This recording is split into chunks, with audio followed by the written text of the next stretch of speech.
سیدتنا زینب وسیدنا حسن وسیدنا حسین وعلى آلہ وصحبہ وبارک وسلم وبارک. الحمدللہ رب العالمین والصلاة والسلام علی سید الانبیاء والمرسلین.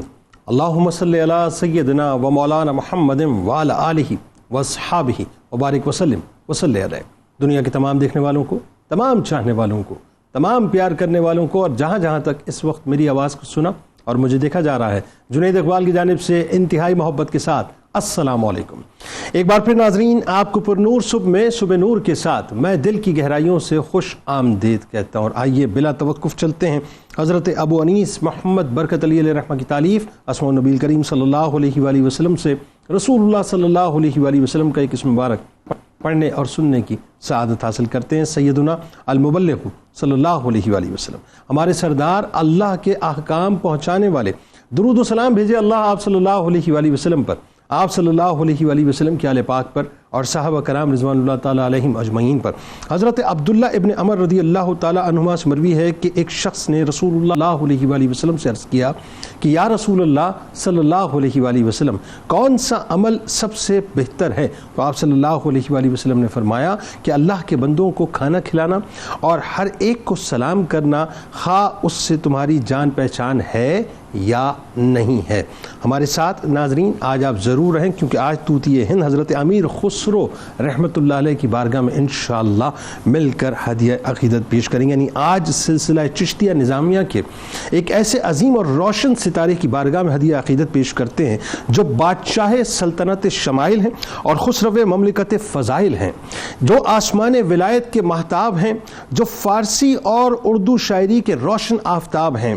اپنی پیدائش کے ساتھ ہی ناظرین یہ سب کرم کی باتیں ہوتی ہیں. اللہ تعالیٰ جن کو اپنے لیے چن لے، اپنے کاموں کے لیے چن لے، کہ اپنی پیدائش کے ساتھ ہی ایک مجذوب کی دعا کے پل لگائے ہوئے حضرت امیر خسرو رحمۃ اللہ علیہ تصوف کے آسمان کی وہ ہستی ہیں جو فنف شیخ کی اعلیٰ ترین منزل پہ فائز ہیں، کہ 8 برس کی عمر میں ناظرین اپنے مرشد کے دست مبارک میں اپنے دست مبارک دیا، اور ایسا دیا صاحب کہ پھر انہی کے ہو کے رہ گئے. یعنی بس یوں کہیے کہ نظامی عشق کے سمندر میں ایسے غوطہ ہوئے کہ چشتی رنگ میں ایسے رنگے گئے کہ ہم راز نظام پاک بن کر کبوتر سے باز بن گئے، اور ایسے باز بن کر اٹھے کہ چھاپ تلک سب چھین لی منہ سے نینا ملائی کے. یعنی پھر دنیا پکار اٹھی کہ ایسے نین ملے امیر خسرو رحمۃ اللہ علیہ کے حضرت نظام پاک سے، کہ پھر انہی کے ساتھ چلتے رہے اور انہی کے ساتھ زندگی بسر کی. حضرت امیر خسرو رحمۃ اللہ علیہ ناظرین محبوب الہی کے ایسے منظور نظر اور نور نظر ہیں کہ تصوف کی دنیا میں جن کی مرشد سے محبت اور جن سے مرشد کی محبت ضرب المثل بن گئی ہے. یعنی وہ حضرت محبوب الہی رحمۃ اللہ علیہ کی جلوت و خلوت کے ساتھی تھے. محبوب الہی ان سے بہت محبت فرمایا کرتے تھے. ناظرین یہ حضرت محبوب الہی سرکار رحمۃ اللہ علیہ کا علمی ذوق و شوق تھا کہ اس دور کے بے مثل اہل قلم ان کی گرد پروانہ وار جمع رہتے تھے. یعنی ان میں سے ہر پروانہ اس شمع محفل پر جان لوٹانے کو تیار ہوتا اور اپنے لیے بڑا اعزاز اس بات کو سمجھتا کہ محبوب الہی رحمۃ اللہ علیہ ان پہ نگاہ فرما لیں.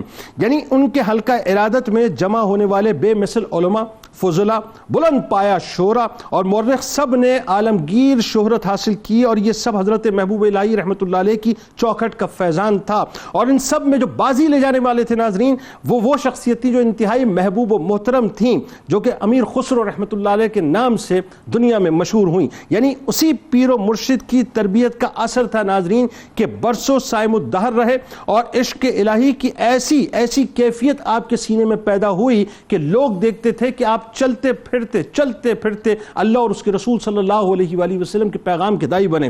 بلا شبہ حضرت نظام الدین اولیاء رحمۃ اللہ علیہ کی صحبت کا فیض ہی تھا ناظرین کہ حضرت امیر خسرو رحمۃ اللہ علیہ بادشاہوں سے اعزازات اور مناصب و اکرام حاصل کرنے کے باوجود اس دنیا پر آخرت کو ترجیح دیا کرتے تھے. معتبر روایات میں آتا ہے ناظرین کہ حضرت نظام الدین اولیاء رحمۃ اللہ علیہ کبھی بھی ان الفاظ کے ساتھ دعا مانگا کرتے تھے، اور کبھی کبھی یعنی اسی انداز سے دعا کے لیے ہاتھ اٹھایا کرتے تھے کہ اے اللہ اس ترک کے سوز درد کے طفیل مجھے بخش دے. یعنی یہ مرشد کا معاملہ اپنے مرید کے ساتھ تھا. ایک بار ناظرین حضرت محبوب الہی رحمۃ اللہ علیہ نے حضرت امیر خسرو رحمۃ اللہ علیہ کے بارے میں کچھ اس انداز سے شعر برسر مجلس پڑھے. یعنی اپنی بزرگی اور محبت کا اظہار اس انداز سے کیا کہ اگر میری پیشانی پر آرا رکھ دیا جائے اور کہا جائے کہ اپنے ترک یعنی خسرو کو چھوڑ دو تو میں اپنی پیشانی کو چھوڑ دوں گا مگر اپنے ترک کو ہرگز نہ چھوڑوں گا. یہ محبت تھی حضرت محبوب الہی رحمۃ اللہ علیہ کی حضرت امیر خسرو رحمۃ اللہ علیہ کے ساتھ. حضرت امیر خسرو رحمۃ اللہ علیہ کی ناظرین ہمارنگ شخصیت کے مختلف پہلوؤں میں بیک وقت ناظرین اگر ہم جائزہ لینا چاہیں تو بہت مشکل ہوگا، کیونکہ ان کی مثال سچ مچ میں ایسی ہے ناظرین کہ ان کے کئی روپ ہیں، لیکن کمال یہ ہے کہ ہر روپ کے اندر محبت اور عشق اپنے عروج پر نظر آتا ہے. یعنی ایک روپ کا سحر ٹوٹنے نہیں پاتا تو دوسرے روپ کا سحر ہمیں اپنے سحر کے اندر مکمل طور پر جکڑ لیا کرتا ہے. اعلیٰ اقدار، تہذیبی روایات اور رویے ناظرین، تاریخی اور ثقافتی حادثات اور واقعات اور اس عہد کے اہم ترین رجحانات، ان سب کا شعور اور وجدان ان کی شخصیت اور تخلیقی صلاحیتوں کی بے مثال ترجمانی کرتا ہے اور اس کا آئینہ دار ہے، اور اپنی تعلیمات سے آدمیت کو انسانیت کا آپ نے مکمل طور پر درس دیا. حضرت امیر خسرو رحمۃ اللہ علیہ نے ناظرین 5 زبانوں میں شاعری کی، 5 زبانوں میں. آپ رحمۃ اللہ علیہ کا شمار فارسی اور اردو کے عظیم المرتبت ادیبوں اور شاعروں میں ہوتا ہے. فارسی زبان میں اشعار کی تعداد تقریباً ناظرین کوئی ہزاروں کی تعداد میں بنتی ہے، جس کا احاطہ تاریخ دان آج تک نہیں کر سکے. یعنی 5 مصنوی میں 18,000 سے کم اشعار نہیں ہوں گے. سنسکرت زبان میں بھی آپ نے شاعری کی. انہوں نے یعنی بیان کے ناظرین ایسے دریا بہا دیے جس سے سارا ہندوستان ہی نہیں بلکہ آج پوری دنیا اس سے سیراب ہو رہی ہے. فصاحت، روانی، سوز و گداز اور تصوف کی چاشنی ان کے کلام میں خاص نظر آتی ہے. یعنی انسانی رشتے اور اخلاقی قدریں اور خلوص و محبت ان کا بڑا پیغام ہے. وہ بیک وقت عالم با عمل بھی ہیں، صوفی با کمال بھی ہیں، شاعر بھی ہیں، مفکر بھی ہیں، فلسفی بھی ہیں، ادیب کامل بھی ہیں. اردو زبان اور اردو ادب کے پہلے شاعر بھی تسلیم کیے جاتے ہیں. انتہائی صوفی منش اور عالم یہ ناظرین کہ بوریا نشینی کا یہ عالم تھا کہ آپ نے یعنی بادشاہ اور سلاطین سے تعلقات رکھنے کے باوجود بھی دنیا کو کبھی ترجیح نہیں دی ہے. اپنی صلاحیتوں سے اس عہد میں اپنے آپ کو منوایا اور تسلیم و رضا کا پیکر بن کے رہے.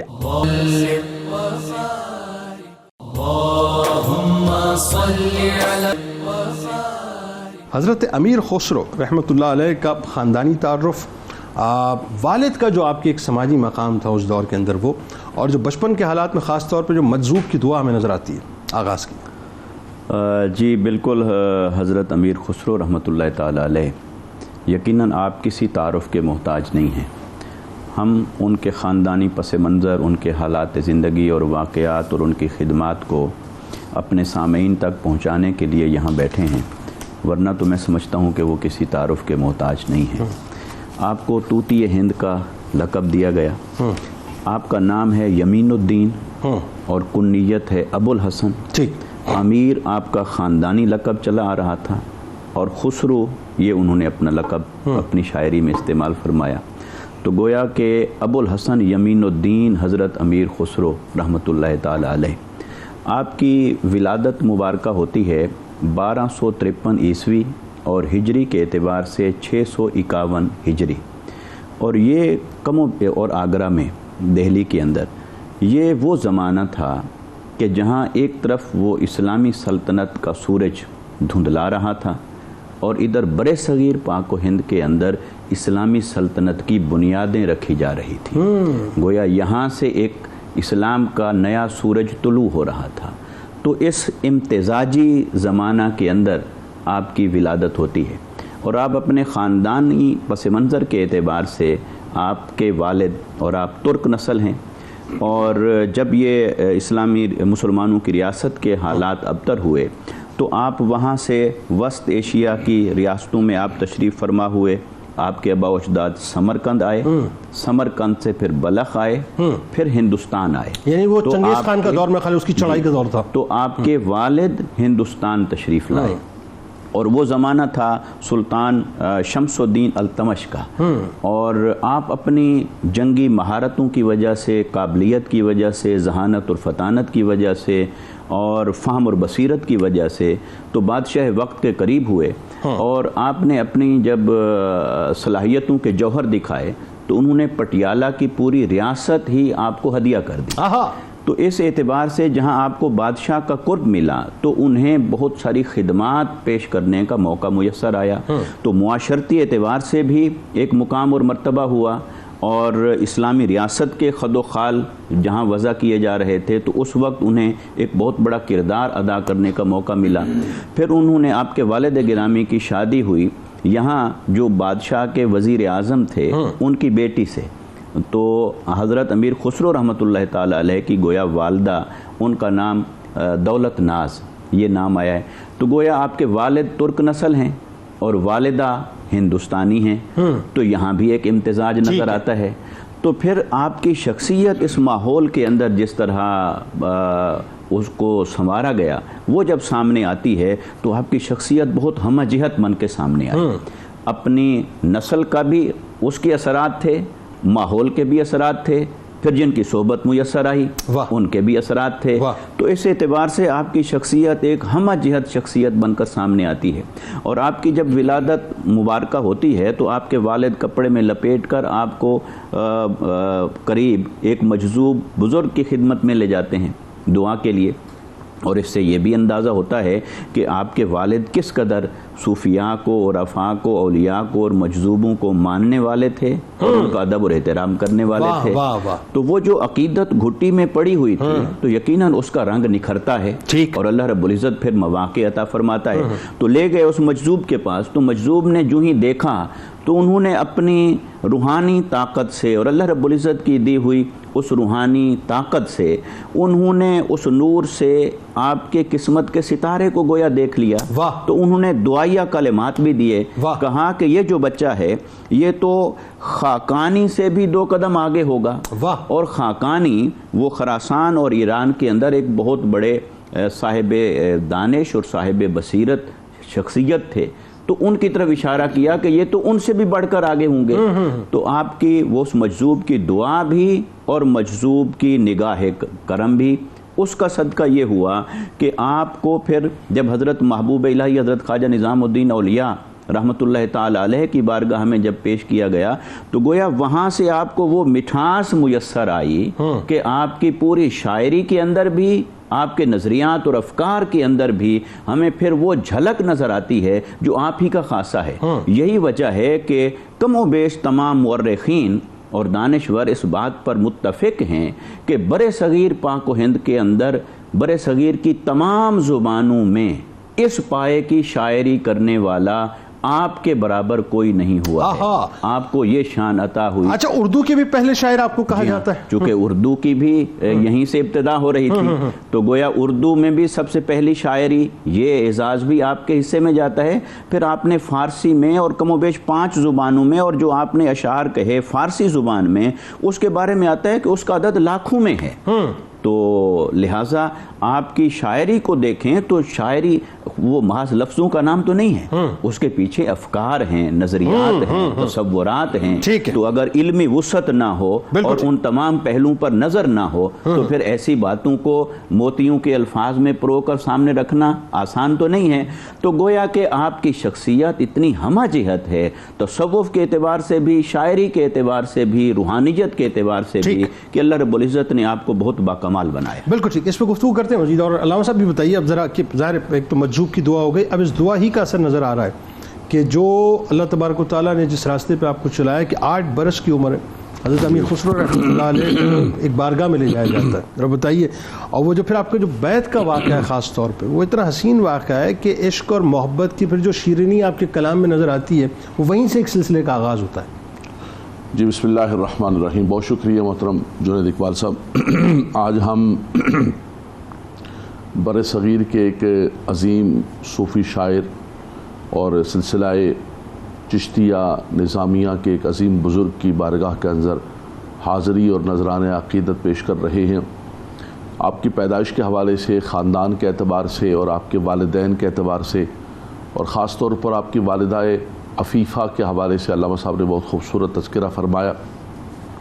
آپ کے والد گرامی چونکہ ایک طرف اگر امیر سیف الدین محمود بادشاہوں کے ہاں مقرب تھے، لیکن دوسری طرف اللہ تبارک و تعالیٰ نے ان کو روحانیت کے اعتبار سے اور رب تبارک و تعالیٰ کی بارگاہ کے اندر بھی بڑا مقام عطا فرمایا تھا.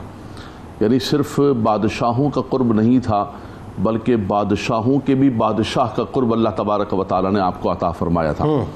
تو بچپن سے ہی آپ اپنے دونوں بیٹوں کو لے کر گئے حضرت محبوب الہی خواجہ نظام الدین چشتی رحمۃ اللہ تعالیٰ علیہ کی بارگاہ کے اندر. حضرت خواجہ خواجگان سلطان الہند خواجہ غریب نواز رحمۃ اللہ تعالیٰ علیہ کے آپ خلیفہ اور آپ کے منظور نظر ان کی بارگاہ کے اندر لے کے گئے. پہنچے باہر تو بولا بیٹا کہ بیعت ہونے کے لیے ہم یہاں پر، مرید ہونے کے لیے ہم یہاں پر آئے ہیں ان بزرگوں کی بارگاہ کے اندر، خواجہ نظام الدین رحمۃ اللہ تعالیٰ علیہ کی بارگاہ کے اندر. تو آپ نے فرمایا کہ والد گرامی مرید تو بنتا ہے ارادے سے، اراد یرید ارادۃ فہو مرید. تو اگر ارادہ ہی نہ ہو تو وہ کیسے مرید ہوگا؟ تو آپ نے فرمایا بیٹا آپ سوچ لیں، دیکھ لیں. بہرحال آپ وہیں پر رک گئے اور آپ نے دل کے اندر یہی ایک تصور کیا کہ اگر حضرت خود بلائیں گے اور اپنی جو اللہ تبارک و تعالیٰ نے اپنے ولیوں کو ایک قدرت و طاقت عطا فرمائی ہے، عطا تو رب تبارک و تعالیٰ کی ہوتی ہے، لیکن رب تبارک و تعالیٰ کے جو ولی ہوتے ہیں ان کو رب تبارک و تعالیٰ نے سماعتیں، بصارتیں اور وہ طاقتیں دی ہوتی ہیں کہ وہ سب کچھ دیکھ لیتے ہیں اللہ تبارک و تعالیٰ کے اس نور جلال سے. فرمایا جب تک میں وہ جلوہ نہیں دیکھوں گا، اپنے من کے اندر سوچا، تو اس وقت تک میں بیعت نہیں ہوں گا. علامہ صاحب نے جو فرمایا نا کہ رب تبارک و تعالیٰ نے آپ کو خداداد صلاحیتیں عطا فرمائی. 8 برس کا بچہ ہے، 8 برس کے بچے کو تو اتنا شعور بھی نہیں ہوتا، لیکن رب تبارک و تعالیٰ نے ان کو شعور کی وہ بلندی عطا فرمائی اور رب تبارک و تعالیٰ نے وہ کمال عطا فرمایا تھا. آپ کے والد گرامی اندر تشریف لے گئے، آپ نے من کے اندر ایک شعر سوچا اور فرمایا کہ اگر اس شعر کا جواب حضرت شعر کے اندر دیں گے تو تب میں جا کر بیعت ہوں گا، ورنہ میں بیعت نہیں ہوں گا. اور یہ بھی سوچا اپنے من کے اندر، اظہار نہیں کیا، نہ والد کو بتایا نہ بھائی کو بتایا. آپ سوچ کے بیٹھ گئے، اندر تشریف لے گئے والد، اور وہاں سے پھر خادم آیا اور کہا کہ وہ کہاں ہے ترک شہزادہ، وہ ترک زادہ کدھر ہے؟ اور اب کھڑے ہو کر خادم نے چوکھٹ پر جو ہے، جو حضرت نے من کے اندر شعر سوچا تھا کہ ایک بادشاہ کے دربار کے اندر ایک کبوتر آ کر بیٹھا ہے اور بیٹھا ہوا ہے، اور جب تک وہ اس کو جو ہے ایک منزل اور عروج نہیں عطا کرتا وہ واپس نہیں جائے گا. واہ، یعنی وہ کبوتر باز بن جائے، کبوتر باز اور شاہین جب تک نہ بن جائے. اللہ اکبر، جس کا آپ نے خوبصورت ابتدائی کے اندر ذکر کیا. آپ نے جب یہ آ کر خادم نے شعر کے اندر جواب سنا تو آپ فوراً چونک کے کھڑے ہوتے اور حضرت کے قدموں میں جا کر. اور کمال یہ وہاں سے جملے کیسے کمال ہے. فرمایا کہ اندر چلا آئے حقیقت کے میدان کا مرد تاکہ ہمارے ساتھ کچھ دیر ہمراز بن جائے. سبحان اللہ. اور اگر وہ آنے والا نہ سمجھ اور نادان ہے تو جس راستے سے یہاں آیا ہے اسی راستے سے واپس چلا جائے. یعنی دیکھیے کہ جو سوچ رہے تھے آپ باہر بیٹھے ہوئے، وہی وہاں سے جن سے بیعت ہونی ہے ان کی طرف سے جواب آ رہا ہے. جب یہ جواب آتا ہے جنید بھائی تو آپ دوڑے ہوئے پھر اندر آتے ہیں. ایسا لگتا ہے کہ ایک راہی کو، ایک مسافر کو منزل مل گئی، ایک مقام مل گیا، اور آپ ان کی بارگاہ کے اندر پھر آ کر ایسے ہوئے کہ واقعتاً کبوتر شاہین و باز بن گیا. اور ایسا مرید بنا کہ جس پر شیخ بھی ناز کرتے. اور جو آپ نے خوبصورت کلمات ابتدائیے کے اندر فرمائے کہ شیخ اللہ کی بارگاہ کے اندر دعا کرتے کہ خدایا اگر میرے پاس کوئی خزانہ ہے اور اگر میری پاس تیری بارگاہ کے اندر لانے کی کوئی چیز ہے تو یہ ترک زادہ ہے، اور میں اس کے وسیلے سے تیری بارگاہ کے اندر التجا کرتا ہوں اور دعا کرتا ہوں. اور آپ فرماتے ہیں کہ میں ہر ایک سے تنگ آ جاتا ہوں، یہاں تک کہ کبھی کبھی اپنی ذات سے بھی تنگ آ جاتا ہوں، لیکن ایک ہی ترک ذاتہ ہے کہ اس سے میں کبھی تنگ نہیں آتا ہوں. جب بھی میرے پاس آتا ہے میرا من کرتا ہے کہ یہ میرے پاس بیٹھا رہے اور مجھ سے بات کرتا رہے. یہ مرید اور شیخ کا ایک ایسا کمال کا تعلق پیدا ہوا اور اس عروج پر پہنچا کہ آج بھی اس کی چمک اور اس کی بالکل برکت نظر اور یہ جو محبت کا ذرا میں چاہتا ہوں اسی تسلسل کو آگے بڑھائیے کہ حضرت امیر خسرو رحمۃ اللہ علیہ، حضرت نظام پاک رحمۃ اللہ علیہ کی جو محبت ہے یہ تاریخ میں ایک ضرب المثل بن گئی ہے، اور کئی واقعات ہیں، آپ کے کئی واقعات ہیں جس کے اندر ہمیں پتہ چلتا ہے کہ نظام الدین اولیاء رحمۃ اللہ علیہ کتنے پیار سے، کتنی چاہ سے اور کتنے مان سے ترکزادے کو پیش کیا کرتے تھے۔ بسم اللہ الرحمن الرحیم۔ جی یقیناً گفتگو بڑے خوبصورت موڑ پر ہے کہ جہاں ایک سچا مرید ایک کامل پیر کی بارگاہ میں پہنچتا ہے اور پیر کامل اپنے مرید کو بھی کامل بناتے ہیں۔ اس مرحلے پر جو بڑے غور و فکر کی بات ہے جنید بھائی وہ یہ ہے کہ اب تو یہ ہوتا ہے کہ مرید کا معیار نہ جانے کیا ہو کہ وہ کس طرح کا ہے، مگر جو حقیقی صوفیات ہے ان کے ہاں جو آنے والے لوگ تھے جس کی نیت اور جس کا دل جتنا صاف اور پاکیزہ ہوتا تھا وہ اتنا اپنے شیخ کی بارگاہ میں قریب ہوتا چلا جاتا۔ بالکل ایسا۔ حضرت نظام الدین اولیاء رحمۃ اللہ علیہ کی بارگاہ میں جب ان کے یہ مرید آتے ہیں تو ان کی صاف دلی اور ان کی صاف نیت کا کیا منظر ہوگا کہ سب سے زیادہ حضرت نظام الدین اولیاء کے قریب ہوئے۔ بادشاہوں کا زمانہ ہے، امیر زادوں کا زمانہ ہے، کاملین کا زمانہ ہے۔ 700 سال پہلے کی ہم بات کر رہے ہیں نا، آپ دیکھیں کاملین کا زمانہ ہے، کیسے کیسے قابل لوگ، فاضل لوگ، لیکن آپ اس قدر قریب ہوئے ان سے کہ اس قدر کوئی اور قریب نہ آ سکا، اور جس تنہائی میں وہ پہنچے ان سے گفتگو کرنا، بات کرنا، اس تنہائی تک کسی کو رسائی حاصل نہ ہو سکی۔ آپ یہ دیکھیے بلکہ کمال بات یہ کہ بڑے بڑے علماء فضلاء اس وقت میں، بڑے بڑے شعراء نظام پاک رحمۃ اللہ علیہ کی بارگاہ میں آتے تھے جو ٹاپ آف دا لائن تھے اس زمانے میں، جیسا آپ نے کہا کہ وہ دور یہ تھا، لیکن حضرت امیر خسرو رحمۃ اللہ علیہ کا مقام اور مرتبہ کچھ اور ہی تھا، ان سے محبت بلکہ جی، اور بلکہ کسی اور کا بھی کام ہونا ہوتا تو آپ کے وسیلے سے ہوتا تھا، کیونکہ کسی اور کی بات رد ہو سکتی تھی لیکن امیر خسرو کی بات رد نہیں ہو سکتی تھی، اور یہ کہا کرتے تھے کہ جب تم مجھ سے کچھ کہتے ہو تو میری خواہش ہوتی ہے کہ میں اس کی تکمیل کروں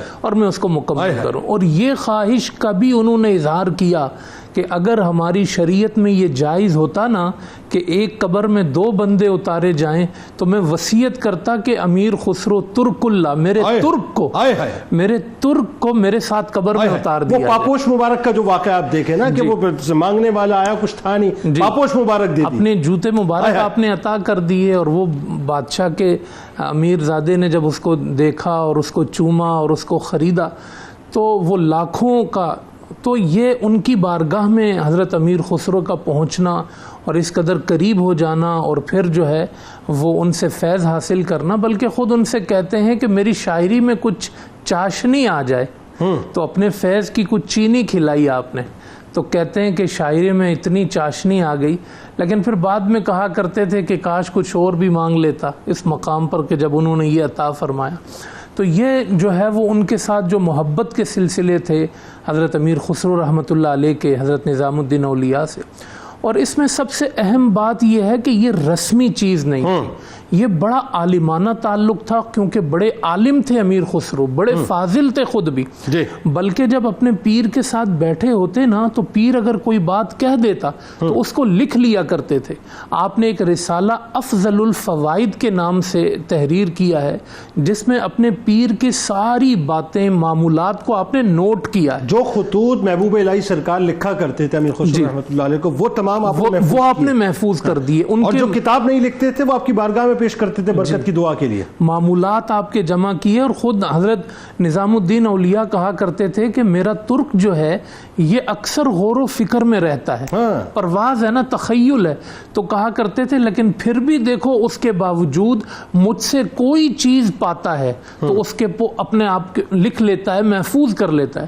تو آپ افضل الفوائد کے نام سے جو رسالہ ہے اس کو خود لیا کرتے، اس کو کہیں سے درست کرنا ہوتا اس کو درست کرتے، اور وہ سارے معمولات جو ہیں جو حضرت امیر خسرو نے ان کے جمع کیے ہیں ان کو تحریری شکل میں بھی انہوں نے آگے پہنچا دیا کہ میرے شیخ کے شب و روز کے کیا معاملات تھے، اور اس قدر قرب تھا جنید بھائی کہ آپ فرمایا کرتے تھے کہ قیامت کے دن میری جو بخشش ہے، میں کہتا ہوں کہ جو امیر خسرو کے عشق کی گرمی ہے اس گرمی کی وجہ سے میرا نامہ اعمال اللہ کی بارگاہ میں قبول ہو جائے. یعنی ان کے عشق کا یہ عالم تھا، اور وہ عشق اتنا مقبول تھا اللہ اور اس کے رسول کی بارگاہ میں اور ان کے مرشد کی نگاہ میں کہ وہ اس عشق کی گرمی کے وسیلے سے اپنی بخشش مانگا کرتے. مفتی صاحب ذرا اب آئیے اس طرف فارسی شاعری کی طرف آتے ہیں کہ نمی دانم چ منزل بود شب جائے کہ من بودم، باہر سو رقص سے بسمل بود شب جائے کہ من بودم. یعنی آپ یہ دیکھیے کہ آپ جب بھی یعنی چھاپ تلک سن لیں یا یہ کلام سن لیں، آپ جب بھی سن لیں آپ کو ایسا لگتا ہے کہ یہ آپ سے ہی مخاطب ہے امیر خسرو رحمۃ اللہ علیہ، آپ ہی کے لیے لکھا گیا ہے. تو ذرا بتائیے آپ کی شاعری فارسی خاص طور پہ اس کا محور اور اس کے پیغامات.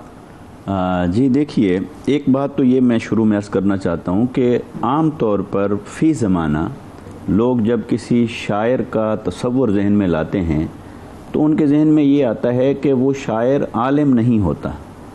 لیکن اگر ہم نعتیہ شاعری میں دیکھیں، صوفیانہ شاعری میں دیکھیں، عارفانہ کلام میں دیکھیں تو ایسے ایسے شعراء ہوئے جو اپنے زمانے کے بہت بڑے عالم تھے. لہٰذا وہ ان تصورات کو جب لفظوں میں پرو کر سامنے رکھتے ہیں تو وہ ساری بات پختہ بات ہوتی ہے اور وہ دین کی بات ہوتی ہے.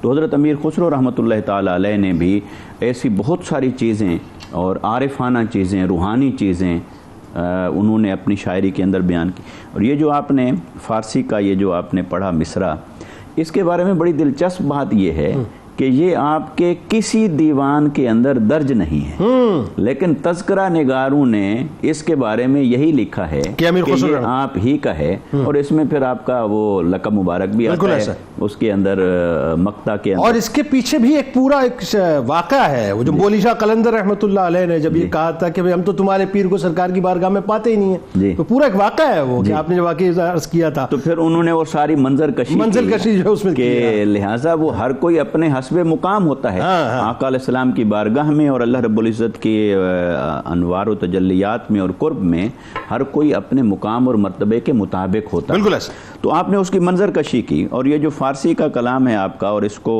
نصرت فتح علی خان نے بھی گایا ہے اور معروف ہے، زبان زد عام ہے. تو میں ترجمے کے ساتھ ذرا اس کو عرض کرتا ہوں تاکہ بات آ جائے. نمی دانم میں نہیں جانتا چے منزل بود، وہ کون سی جگہ تھی، کون سا مقام تھا. شب جائے کہ من بودم، کہ رات جہاں میں تھا، رات جہاں میں تھا مجھے نہیں معلوم وہ کون سی جگہ تھی، کون سا مقام تھا. تو یہ انہوں نے اس روحانی سیر کی بات کی ہے، روحانی مقام کی بات کی ہے کہ قرب الہی میں جس مقام پر میں تھا مجھے نہیں معلوم کہ وہ کیا مقام تھا. اور پھر آگے فرماتے ہیں بہر سو رقص بسمل بود، ہر طرف بسمل کا رقص تھا. یہ استعارتاً ہے، مجازن ہوتا ہے، کیونکہ انسان کو سمجھ آتی ہے اپنی آنکھ کے مشاہدے میں نظر آنے والی چیزوں سے. لہٰذا مجاز سے حقیقت کا تصور یہ صوفیانہ شاعری کا ایک بہت بڑا خاصہ ہے. تو آپ فرماتے ہیں کہ بہر سو رقص بسمل بود، ہر سمت بسمل کا رقص تھا. شب جائے کہ من بودم، وہاں کہ رات کو جہاں میں موجود تھا. اچھا پھر اگلے شعر میں دیکھیے، پری پیکر نگارے سرو کدے لالا رخسارے سراپا آفت دل بود شب جائے کہ من بودم.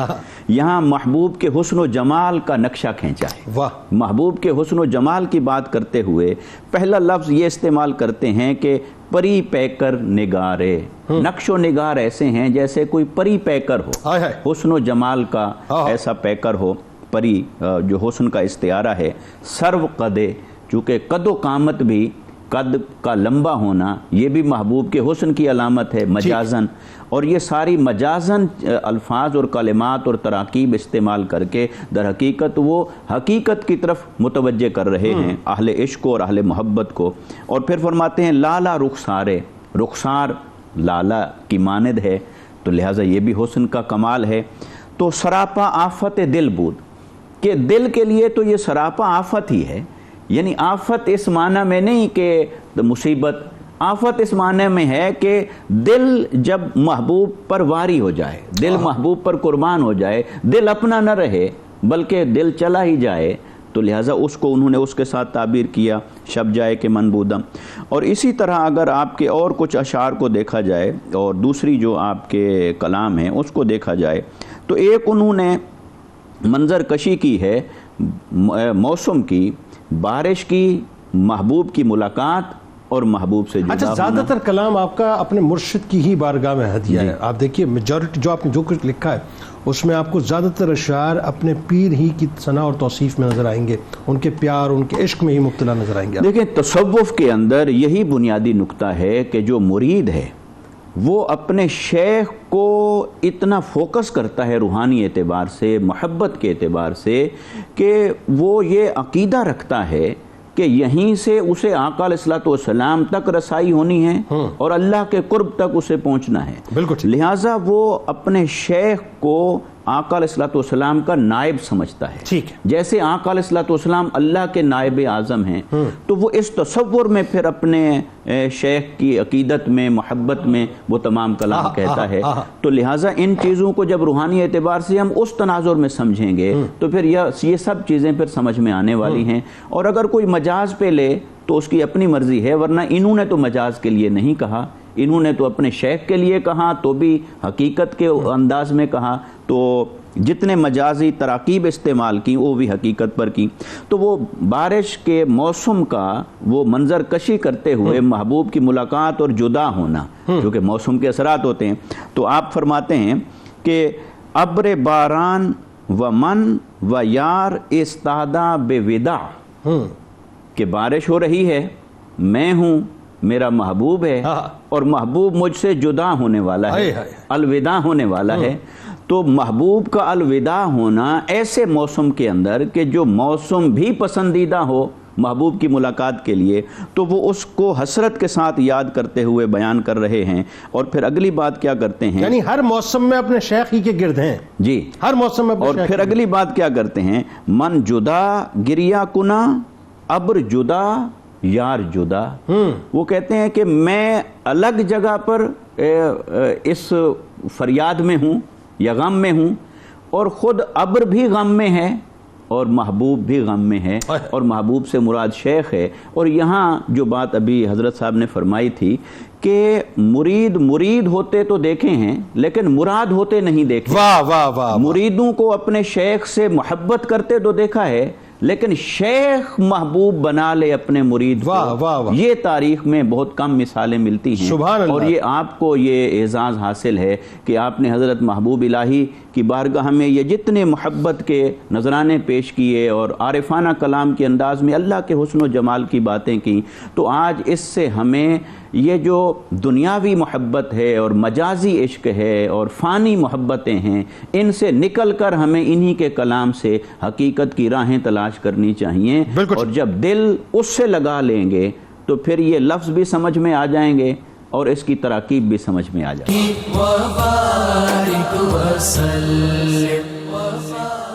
علامہ صاحب، آپ کی جو خاص طور پر اردو شاعری، ایک تو فارسی شاعری کی بات ہوئی، لیکن پیغامات جو آپ کے ہیں اور جو آپ نے تعلیمات دی ہیں وہ بڑی کمال ہے۔ یعنی اگر آپ اس کو باریک بینی سے پڑھیں تو تصوف کی دنیا میں داخل ہونے والے یا تصوف کی شاہراہ پر چلنے والے، یا یوں کہیے کہ اپنے آپ کو اندر سے مصفہ اور مجلہ کرنے والوں کے لیے آپ کا تو ایک ایک جملہ ایسا ہے کہ وہ پوری کائنات ہے۔ بتائیے ذرا۔ بسم اللہ الرحمن الرحیم۔ جی یقیناً آج جب ہم ان کی اردو شاعری پر بات کر رہے ہیں، 700 سال کا عرصہ گزر چکا ہے، ہم اس تعلق کو یوں دیکھ سکتے ہیں کہ اس کی پہلی کڑی جو ہے وہ امیر خسرو کے ہاتھ میں ہے، کہ جب ابھی اردو پروان چڑھ رہی ہے، اور اس کے پروان چڑھنے میں ان صوفی شعراء کا جو کردار ہے وہ ہمیں صاف نظر آتا ہے۔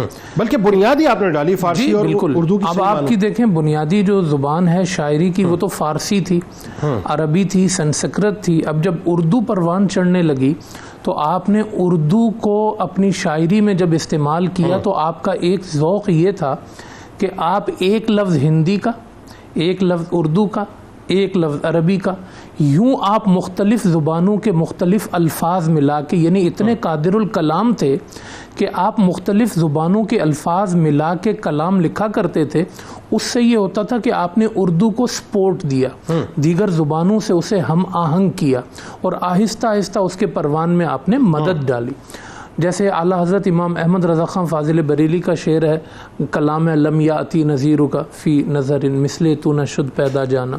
تو اس طرح کی بہت ساری مثالیں ان کے کلام کے اندر پائی جاتی ہیں کہ انہوں نے اردو کے پروان چڑھنے میں جو ہے وہ بہت اردو زبان کو اس کے پہلے شاعر کہلائیں. آپ تھے تو آپ فطرتی طور پہ شاعر تھے. آپ کہتے تھے کہ میرے تو ابھی دودھ کے دانت نہیں گرے تھے تب بھی میرے منہ سے موتیوں کی طرح اشعار جو ہے وہ نکلا کرتے تھے. اللہ پاک نے مجھے اتنی اس پر جو ہے وہ قدرت عطا کی تھی. تو ہندی اور اردو کو ملا کے جیسے چھاپ تلک کا آپ نے ذکر کیا، حضرت نے جو ہے وہ اس کا ذکر کیا کہ خسرو نظام کے بلبل جائیے، تو یہ اس میں اردو کا بھی استعمال ہے، ہندی کا بھی استعمال ہے. پھر آپ کی تعلیمات کے ساتھ اگر اس شاعری کو، اردو کی شاعری کو جوڑا جائے تو آپ اس میں دیکھیں کہ آپ کہیں فرماتے ہیں کہ موہے اپنے رنگ میں رنگ لے، موہے اپنے رنگ میں رنگ لے. آپ اپنے پیر و مرشد کو مخاطب کیا کرتے تھے. یعنی اس میں تعلیم یہ ہے کہ تم رنگ میں رنگے جا رہے ہو یا دور پڑے ہوئے ہو. ہمیشہ ان کی رنگ کا استعمال تو انہوں نے اتنا کیا ہے، اتنا کیا اپنی شاعری میں. اور یہ رنگ آپ نے لکھا ہے خاص طور پہ، آج رنگ ہے جی ایمان رنگ ہے. ہاں، تو یہ رنگ جو ہے نا، یہ بڑا ایک، جیسے صبغت اللہ کی آیت بھی پیش کی، تو یہ ایک بڑی تعلیم بھی ہے کہ آپ کسی ماحول میں اس تاثیر کو اپنا رہے ہیں، قبول کر رہے ہیں، یا آپ رنگوں سے دور ہیں. آج مسئلہ یہی ہے، ہر ایک چاہتا ہے میرا اپنا رنگ ہو. کہا نہیں، موہے اپنے رنگ میں رنگ لے. میرا اپنا کوئی رنگ نہیں ہے. میرے نظام اگر اپنے رنگ میں آپ نے رنگ لیا نا تو میں خدا کے رنگ میں رنگا جاؤں گا. تو اس لیے یہ ان کی تعلیم بھی ہے اور ان کی شاعری بھی ہے. ایک جگہ بڑی عاجزی کرتے ہوئے آپ فرماتے ہیں، سب سکھیوں میں چادر میری میلی. یعنی آپ سب سے قریب تھے اپنے پیر و مرشد کے، لیکن کہتے ہیں سارے سکھیوں میں میری چادر میلی ہے، میں سب سے گناہگار ہوں. جتنے سخی، ہاں جتنے، میں سب سے زیادہ دور ہوں، میں بس کسی طرح قریب آ جاؤں. یعنی پیاس کبھی نہیں بجھی. اس منزل کے جب آپ راہ پر چلے ہیں تو آپ نے اپنے آپ کو ہمیشہ کمتر پایا، محسوس کیا، اور آپ آگے ہی بڑھنے کی کوشش میں لگے رہے. تو یہ جو شاعری ہے جہاں ان کی عاجزی کو پیش کرتی ہے، جہاں ان کے جو ہے وہ رنگ کو پیش کرتی ہے، جہاں اپنے مرشد میں فنا ہونے کو پیش کرتی ہے، وہیں یہ ان کی شاعری ہی. آج تو کہا جاتا ہے نا کہ جی شاعر ہوگا تو پیتا بھی ہوگا، اس کے ہاتھ میں ظاہری جام بھی ہوں گے. آپ نے فرمایا جام ہمارے ہاتھ میں بھی ہیں، لیکن یہ جام مرشد کا ہے، یہ جام مدینے کا ہے، اور یہ جام رب العالمین کا ہے. اس جام کا اور رنگوں کا جتنا تذکرہ آپ کی شاعری میں ہے، تو آج دنیا کو امیر خسرو یہ پیغام دے رہے ہیں کہ اصل چیز دنیا میں جس کے لیے اللہ نے بھیجا ہے وہ عشق و محبت ہے. بہت شکریہ آپ تینوں احباب کا تشریف لائے. انشاءاللہ ناظرین زندگی رہے گی تو آپ سے کل دوبارہ ملاقات ہوگی. کتاب الشفا کی جانب چلتے ہیں. آیت الکرسی کے فضائل آپ کو بتلاتے ہیں کہ جو شخص کسی مشکل میں مبتلا ہو، کسی دشمن کا خطرہ ہو یا حاسدین کے حسد سے بچنا چاہے تو 11 بار آیت الکرسی پڑھے اور اپنے تمام امور اللہ کے سپرد کر دے. اللہ تبارک و تعالی ہر کام میں آسانی فرمائے گا. حضور غوث الاعظم دستگیر حضرت شیخ عبد القادر جیلانی رضی اللہ تعالی عنہ کا قول مبارک ہے کہ اسلام کا حقیقی معنی یہ ہے کہ انسان اپنی تمام تر خواہشات کو اللہ کی رضا کے لیے قربان کر دے.